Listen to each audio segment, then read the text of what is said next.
কেমন আছো বন্ধুরা? আজকে আমি পদ্মা সেতু টোল দিয়ে পদ্মা সেতু ব্রিজের উদ্দেশ্য রওনা দিলাম।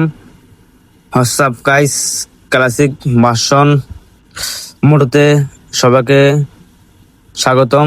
আমি মোহাম্মদ মহিনুদ্দিন। আজকে তোমাদের মাঝে কিছু পদ্মা সেতু কিছু সুন্দর ও সামাজিক স্কেপ ও ভিডিও নিয়ে হাজির হলাম। আসলে আমি প্রায় অনেক দিন পরে শরীয়তপুর যাওয়ার উদ্দেশ্যে রওনা দিলাম পদ্মা সেতু দিয়ে। তাই ভাবলাম ছোটখাটো একটা ভিডিও করে আপনাদের মাঝে দেখানোর জন্য। আশা করি সবারই ভালো লাগবে। আমি আসলে নতুন ইউজার, যার কারণে ভালো করে গুছিয়ে বলতে পারি না। যেটুক বলি আপনারা কিছু মনে করবেন না।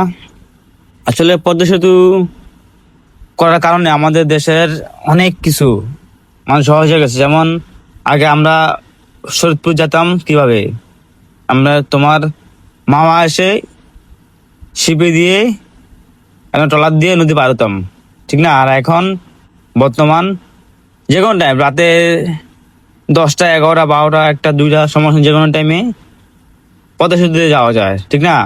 তো দেখেন আসলে এটাই নিয়ম। এটাই যত দিন যাবে তত আমাদের দেশ, আমাদের সমাজ, আমাদের দেশের মানুষ সবাই একটু মানে চেঞ্জিং হয়ে যাবে, একটু আপডেট হয়ে যাবে। এটাই স্বাভাবিক ভাই, ঠিক না? এই কারণে পদ্মা সেতু কারণে আমাদের অনেক উপকার হয়েছে। যেমন আমরা এখন রাতে দিনে যে কোনো টাইমে নদী পাড়ি দিলে আমাদের দেশে যাওয়া যায়, ঠিক না? এটা হলো আমাদের, এটা আমাদের প্রিয় প্রাণভূমি, মাতৃভূমি বাংলাদেশ। এর দেশের জন্য প্রায় বিগত 1971 সালে বহুত মানুষ যুদ্ধ করে দেশ স্বাধীন করেছে। তার জন্য আমরা এই প্রজন্মে পেয়েছি, বাংলাদেশের স্বাধীনতা পেয়েছি, ঠিক না?